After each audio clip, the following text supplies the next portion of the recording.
चलिए तो हम लोग नेक्स्ट क्वेश्चन रिवाइज करा रहे हैं। ठीक है, क्वेश्चन पेपर है ये लास्ट ईयर का जून 25 में पूछा गया है, मतलब जस्ट अभी 7 हमेशा 7 में 7 मार्क्स में पूछता है। ठीक है, चलिए इस क्वेश्चन में क्या क्या दे रखा है। बोल रहा Y limited has 1 lakh equity shares, तो नंबर ऑफ इक्विटी शेयर्स दे रखा है ऑफ रुपीज 10 ईच, एक शेयर का प्राइस 10 रुपया दे रखा है। The company expects it earning rupees 12 lakh, इसका अर्निंग जो होगा मतलब 12 लाख, ये ईपीएस नहीं है, टोटल अर्निंग है, divided by number of shares करेंगे तो ईपीएस आएगा। And the cost of capital is 10% for the next financial year, के आपका 10% दिया है। Using the Walter model, what dividend policy would you recommend when the rate of return on investment of the company is estimated at 8% and 12%? Provide appropriate argument in support of your suggestion in the light of Walter model. What will be the price of the equity share if your recommendations are accepted? तो इसमें information क्या दे रखा है? सबसे पहला बात, number of shares दे रखा है, शेयर का प्राइस दे रखा है, अर्निंग दे रखा है, कॉस्ट ऑफ कैपिटल के दे रखा है, और आर दो बार दे रखा है, 8% दे रखा है, 12% दे रखा है। एक बार आप नोटिस करेंगे तो एक बार जो आ रहा है आपका लेस देन आपका के ई है, एक बार आपका जो आ रहा है आपका ग्रेटर देन के ई है। तो आपको हमने जब आपको रिवीजन सीट में हमने बताया है, रिवाइज कराया, तो वहां पे हमने देखिए क्या बताया, वहां पे क्या देखते हैं हम लोग फॉर्मूला में, डिसीजन कैसे लेते हैं हम लोग दोनों में, डिसीजन रूल क्या है हमने ये वीडियो में दिखाया, आपको बताया, लेकिन फिर यहाँ पे सिर्फ लिंक कर रहे हैं। डायरेक्टली आप ये क्वेश्चन देख रहे होंगे तो कंफ्यूजन नहीं, इसलिए यहाँ पे बता रहे हैं, अदरवाइज दोबारा जरूरत नहीं बताने का। हम लोग कैसे डिसीजन लेते हैं वोल्टर मॉडल में, आर देखते हैं, अगर ग्रेटर देन के ई है तो इसका मतलब ये ग्रोथ फॉर्म है, मतलब ज्यादा कॉस्ट ज्यादा कमा रही है, आर का मतलब रेट ऑफ रिटर्न, के ई का मतलब कॉस्ट ज्यादा कमा रही है। तो हम लोग क्या करते हैं, इसमें सारा डिविडेंड देते नहीं है, रख लेते हैं रिटेंशन वो 0% पे आउट, 1 रुपया भी नहीं देते हैं क्योंकि कंपनी ज्यादा कमा रही है। अगर कंपनी का दोनों इक्वल है तो न्यूट्रल फॉर्म है, एनी पे आउट, कुछ भी दीजिए आपके मार्केट प्राइस पे कोई फर्क नहीं पड़ेगा। लेकिन अगर आपका आर लेस देन के ही है, अगर आपका रिटर्न कॉस्ट से कम है, तो आप चाहिए कि पैसा रखिए मत, क्योंकि कॉस्ट आपका ज्यादा जा रहा है, सामने वाले को वापस कर दीजिए, मतलब आप डिक्लाइनिंग फॉर्म है, फॉर्म अभी ग्रोथ में नहीं है, नीचे जा रही है, तो अभी क्या कीजिए आप 100% पे आउट कर दीजिए। यही लॉजिक वहां पे लगाना है, आपको डिसीजन देना है और आपको आंसर सॉल्व करके बताना है। ठीक है, चलिए तो यहाँ पे देखेंगे स्टेप बाय स्टेप क्या क्या दे रखा है।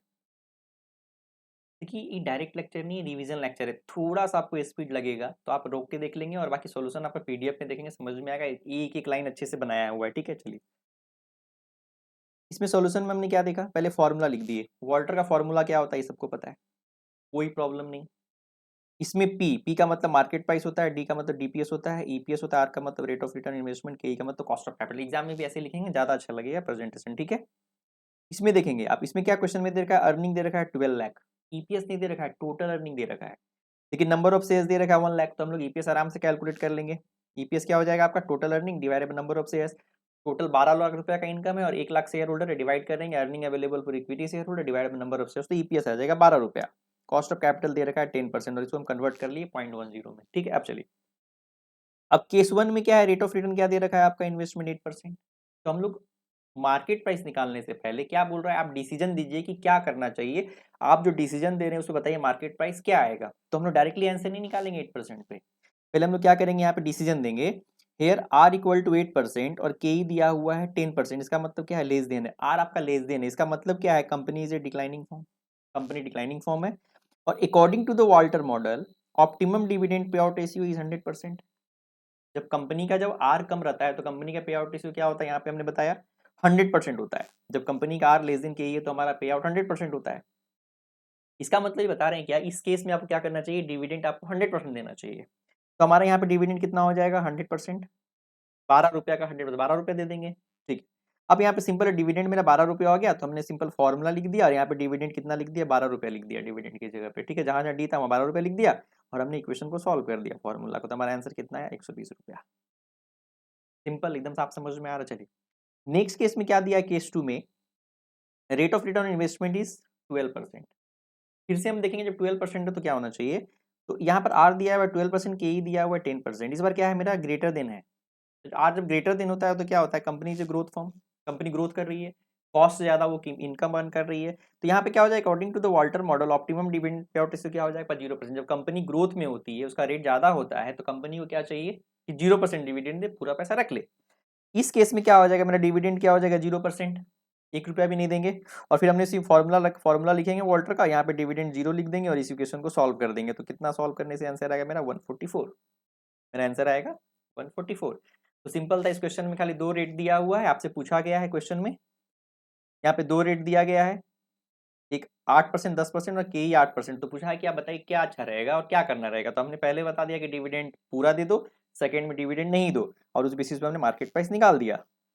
तो क्या आंसर आया हमारा डिक्लाइनिंग फॉर्म में? पहले केस में कितना 100% डिविडेंड आपको सजेस्टेड कर रहे हैं, दूसरे वाले में हम कितना सजेस्टेड कर रहे हैं आपको? 0%। क्यों कर रहे हैं ये भी लॉजिक समझ में आ गया। चलिए ट्विस्ट पॉइंट क्या है यहाँ पे ध्यान देंगे, समझने वाला पॉइंट। अगर आर लेस देन के ही है तो कंपनी डिक्लाइनिंग है, डिविडेंड देना बेस्ट है। क्यों बेस्ट है समझ में आ गया। क्यों हम लोग पैसा रख के करेंगे। कॉस्ट हम 12% दे रहे हो, रिटर्न मेरा बहुत कम आ रहा है। अगर आर ग्रेटर देने तो क्या कंपनी ग्रोथ स्टेज में है, अर्निंग को री इन्वेस्ट करना बेस्ट है। क्यों देंगे, हम ज्यादा कमा रहे हैं ना, कॉस्ट कम दे रहे हैं, तो क्यों देंगे हम उसको रख के फिर से री इन्वेस्ट करेंगे, ज्यादा कमाएंगे हम। न्यूट्रल केस में क्या होता है, कुछ दो या ना दो कोई फर्क नहीं पड़ता। आर और के का अगर गलत कंपैरिजन कर देंगे तो पूरा आंसर बिगड़ जाएगा, ध्यान देना है। आर और के का कंपैरिजन ये वाला, ये ध्यान रखेंगे, ये कॉन्सेप्ट अच्छे से ध्यान रखेंगे, नहीं तो पूरा आंसर खराब हो जाएगा। शॉर्टकट, डिक्लाइनिंग फॉर्म है तो डिविडेंड दो, ग्रोथ फॉर्म है तो रिटेंशन करो। डिक्लाइनिंग हो रहा है सब दे दो, ग्रोथ कर रहा है पैसा रख लो, ठीक है। तो मेरे हिसाब से इसमें भी कोई प्रॉब्लम नहीं आया, इस क्वेश्चन में भी।